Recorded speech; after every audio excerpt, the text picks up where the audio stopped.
Oh my God, Nina. I'm like, what day is today? Oh my God. Just honestly, you know how everyone's like, oh, the hood this, the hood that. The hood isn't anything without the neighbor, you know? So we want to turn it back to the neighborhood. I keep reminding myself, no matter what happens in the course of the day, is it's not about me. You know, we have to spiritually say what is kind, what is beautiful, what's going to help, you know, and remove yourself and think about, you have children, seniors, families. Right. It's basic instinct to feed. I mean, like, everyone has to eat. So what I'm doing now is a free meal program.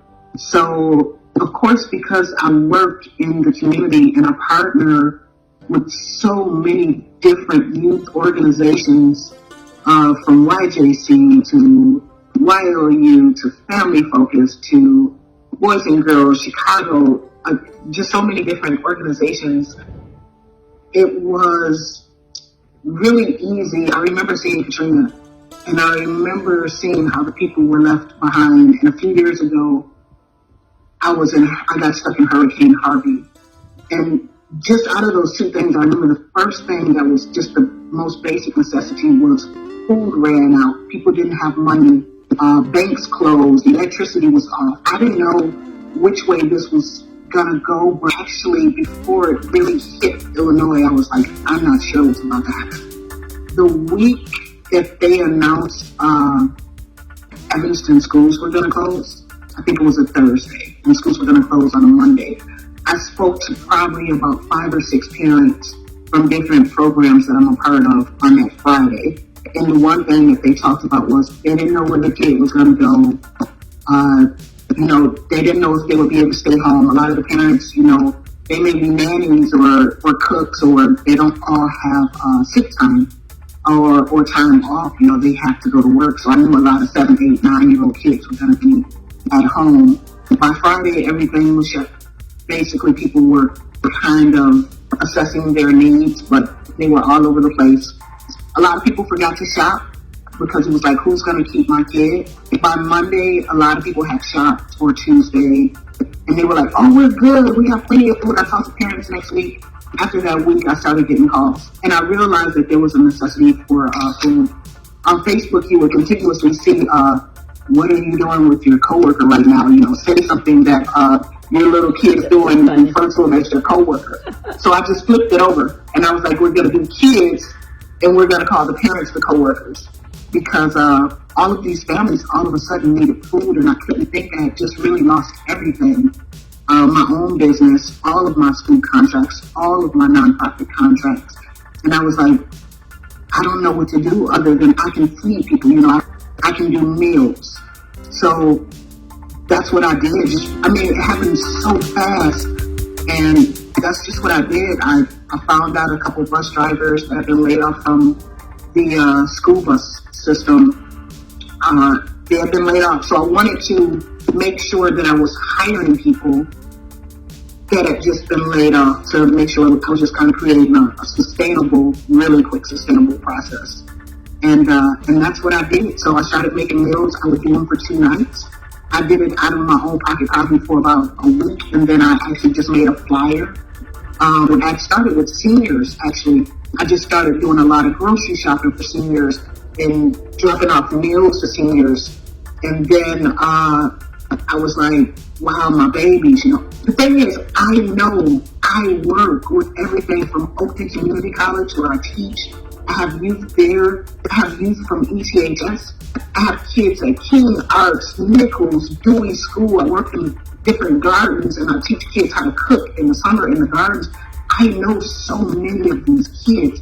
It hurt. So I started off with, I think, 8 families. We're anywhere from about 39 to 43, 44, 42, depending on what the meal is and if I can stretch it out. How are you funding it now? So ECF funded me for the beginning of, from April 1st to May 1st. So that was huge. Thank you, ECF. It was amazing. I was so shocked when I got the call from them. Like, hey, you're doing this work. It was amazing to be in a community that collectively put something together and said, hey, we can support this.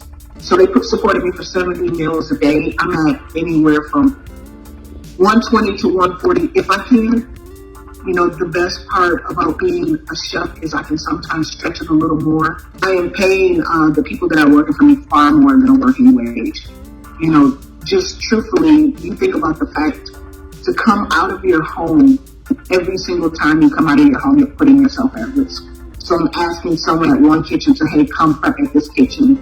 Or now I have one person where I am that'll come and help.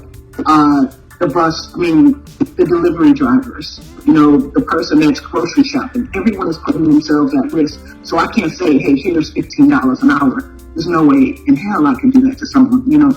I feel like these people were sent into my life just for this project. It's like the most beautiful thing ever. I have two people that I take in the grocery store shop, and then I have another person in the kitchen making prep, and then another person that will help as well. Now I have 2 to 3 delivery drivers, depending on how many we have on a specific day. Sunday is really important because, you know, that's like family dinner. It gets you started for the week. It was always a big night in our house. So we do a really fabulous family-style meal on Sundays. So that's usually our biggest night where we'll probably do about 140 to 160. So yeah, it's zero contact. What happens is we pack everything up. We put it outside. There's a table. I've got a good process. From the beginning, the shoppers come in. We have a whole decontamination area. Garbage cans are outside. We actually sanitize every single package before it even comes into the kitchen. Like, bags are thrown away, boxes are broken down. So that takes an extreme amount of time before even bringing it inside. It's a long process. The drivers come in. They come in. I've gotten everyone masked. We have masks just with my logo. So when people see, hey, this is us, we're coming. One thing is we're really big on the customer service. Like, we really know our people by names. How are the kids doing? We're bringing you dinner tonight. I want them to have that complete restaurant service style, but with a little more familiarity where it's like really like your family, but we're treating you very, very well. So they take it out. They call every single person. Hey, we'll be there in 5 minutes. We do zero contact. We leave it at the door or on the porch, and then we're on to the next person. We have kids' bags, and so we have a lot of seniors too. So we have kids' bags. Our kids' bags will have stuff like string cheese, fruit cups, Capri Suns. I just got gigantic oranges, navel oranges the other day because a lot of people aren't getting a lot of fresh fruits and vegetables. I'm really big on the farmer relationships. We've done the whole Thanksgiving dinner with like mashed potatoes, green beans, roasted turkey. We did beef and broccoli the other night. Everything was a lot of fresh vegetables. Nothing fried. Last night I did like a Korean vermicelli. Lots of vegetables, roasted red peppers. We fire roast everything.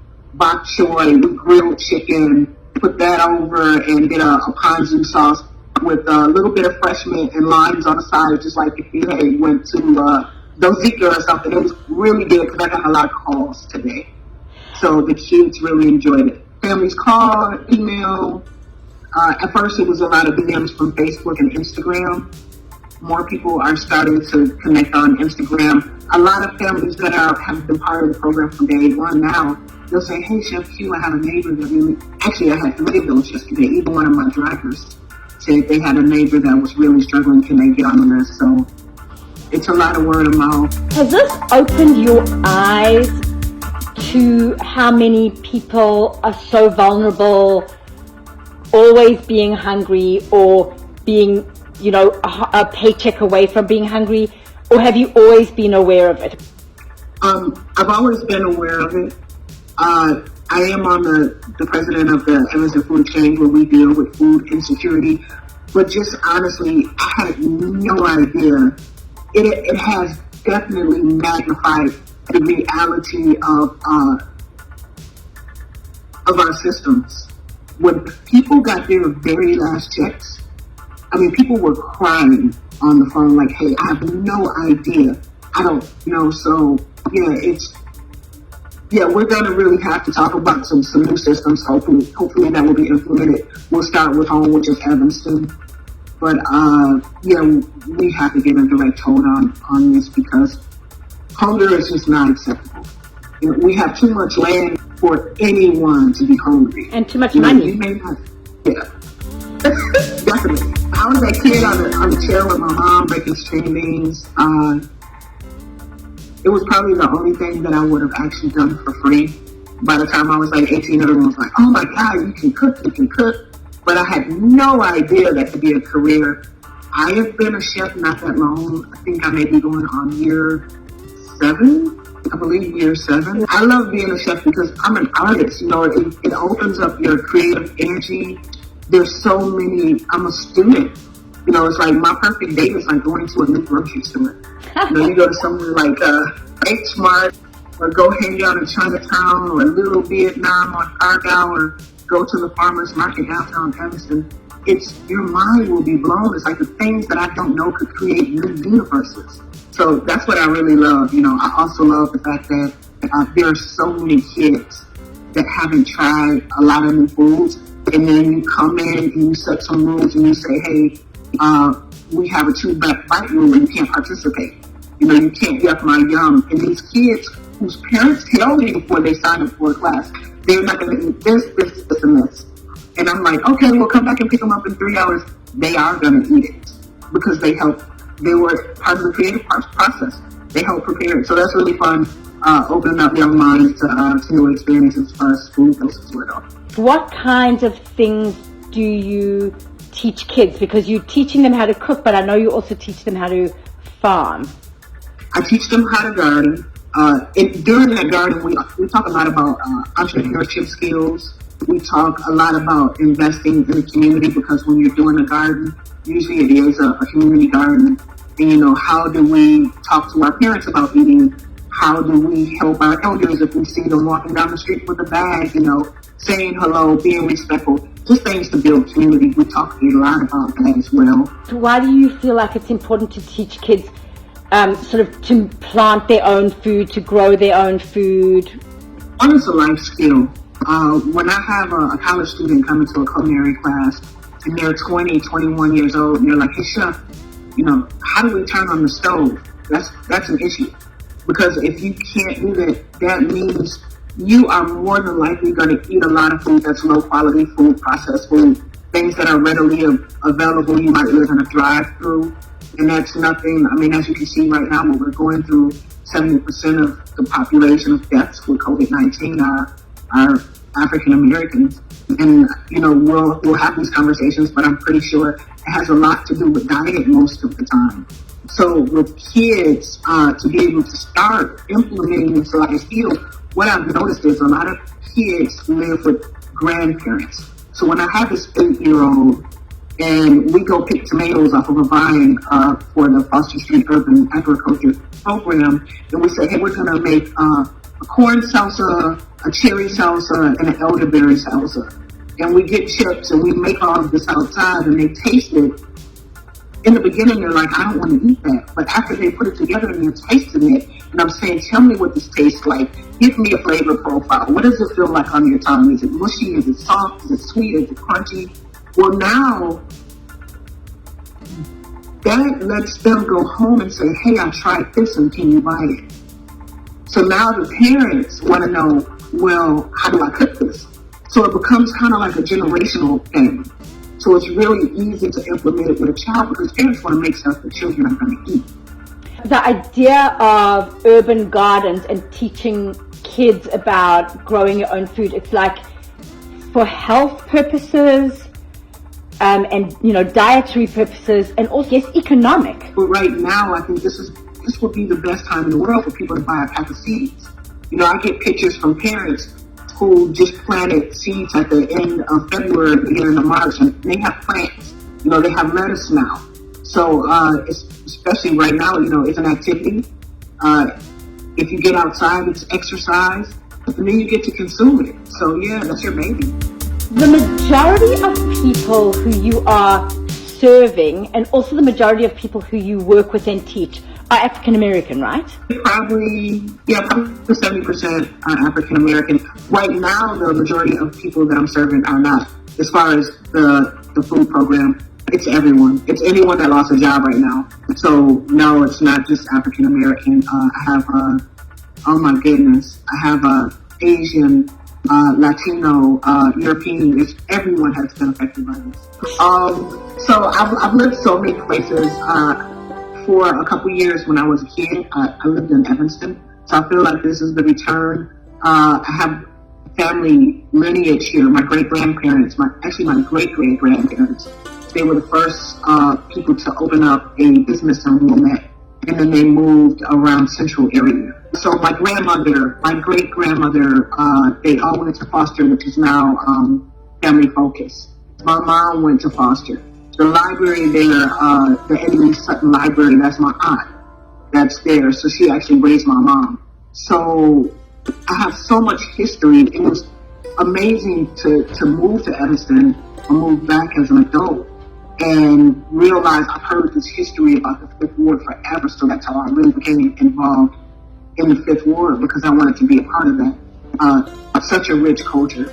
I moved around. I've lived, oh my goodness, I've lived Atlanta. Our family lived in New York, Michigan, and then being a chef, I've traveled so much. But my father had a farm. Well, we still have the land, a farm in Sonoma, Georgia. So he also had a Hillel poetry shop. So in Michigan, or in Detroit, which is it was a place called Eastern Market. It is the country's largest farmers market. So I spent my time between that and the farm in Georgia, going back and forth after my parents were divorced. So I spent my summers with them. So it was really easy. You know, I was slaughtering chickens as a child. You know, so we were cooking food outside and picking corn, and we had geese and ducks and cows and chickens and goats. So I had the city in the wintertime, and then the summer, you know, summers with the farm. So they were in Atlanta, and had he been a farmer before, or did they get divorced and then he became a farmer?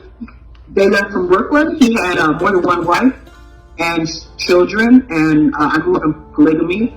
And I think the farm was the smart thing to do economically. So let's get some land, let's grow. And then he opened a poetry shop, because he worked in a poetry shop. He ended up buying it. And so he went back and forth. I was raised in Islam. Did you grow up with your dad, your mom, and his other wife or wives? So you know the wives, you know your brothers and sisters. You have dinners together. It's a very well ran partnership. I mean, as a kid, it was awesome, because like I was like the only young kid. I have brothers by my mom, but they're so much older. So you know, as a kid, it's like, oh my God, I get to hang out with all my brothers and sisters. You know, we loved it. But it's all you know, so you don't know anything different. You know. But going to school, I mean, the difference is, you know, the garments are different. You know, so people are always, especially, you know, 20, 30 years ago, people are like, oh, what are you wearing? You know, so it wasn't very socially acceptable. And so how many brothers and sisters do you have total? 6 boys, 6 girls. We used to travel through school. You know, we didn't have a lot of money. And my mom got a job, or a better job, and every paycheck she would take me to a different type of restaurant. So one, like, she would say, we're going to travel. We never went on a vacation. And we didn't have money for vacations, so we vacationed via restaurants. So we would go to, I remember we went to Windsor one time. We went to Cantonese. It was my first time having Cantonese food. We went to Toronto. We had a lot of French food. There was a little house in Windsor, and it was like really, really small. And it was like the best French food you would ever have. Greek town, Chinatown, and we would talk only food at the table. That's what we would do every 2 weeks. So I kind of fell in love. There was one place that I really, really loved. That was a Greek restaurant. I remember the first time having saganaki and jumping off of the seat when they lit the saganaki, because I was so scared. And that same restaurant, that was my favorite restaurant. That was my very first job. I was a hostess. So I was a hostess, a server, manager, assistant manager, general manager. And then I always wanted to cook, but, you know, cooks don't make a lot of money. So I was like, ooh, how am I going to do this? And then I bit the bullet. I did not go to culinary school. I left for culinary school. I didn't finish culinary school. I got accepted into like a Food Network apprenticeship program, and that worked for me. Got a chance to go through training. I had been cooking so long. I started a catering business. It's very surreal because it's very similar to what I'm doing right now. where I was kind of delivering meals to people. It could be AAA or Chrysler or a home or a business. So it just reminds me of what I'm doing now. It's just now my food is a lot better and I know a lot more about cost and labor and stuff. I've worked at some really great restaurants. I've worked at some Michelin star restaurants in Chicago. I've got a chance to travel different places and work with chefs around the country. This journey has been amazing to come to Evanston and then work at a couple places in Evanston. Have you ever had any jobs other than in the food industry? I worked for a record label. I used to work for Swisher. I used to clean toilets. That was really fun for me. I did personal wardrobe for Saxon Avenue. I love that because I love fashion, so that was really fun. It just didn't pay a lot. My great-great-great-grandfather was stolen from someone in the States because, of slavery, and they stole him from his family and they went to Ontario. My mom was born here, but my mom went to New York with her mom. So that's how she met my dad, of course, yeah. My philosophy is follow my instincts. I try to balance my heart with my brain. I let my heart lead a lot, just to make sure that I'm being spiritually balanced. I want the universe to guide me more than anything. I don't like institutions too much. As you can see, it fails. I think if you look at the human heart, it will show you what we're really capable of. We've seen it in our own community. So I'm just trying to be very love-centered, and stay spiritually balanced. And what do you hope for Evanston if and when this pandemic passes and we get back to some type of normal? Yeah, I don't think there's anything. There will never be a normal. Everything that was passed is going to be passed. I do believe, I hope Evanston will be able to assess what has happened in our community and create new ideologies on how to combat that. We need to be open to having real conversations and coming up with real solutions. And community needs to be community. A lot of people have a lot of ideas and thoughts, but there has to be a seat at the table to create equity. If you want to see changes, you have to be willing to help with that process, even if it just starts with you. What am I going to do? I keep thinking as a person with a business that deals with food. Right now I just started running some virtual classes. So I've got these kids tuning in like yesterday. These kids are like, shoo! And they got their cutting boards, their food. And it's amazing, but when you start thinking, it's like, what is next? I have no idea.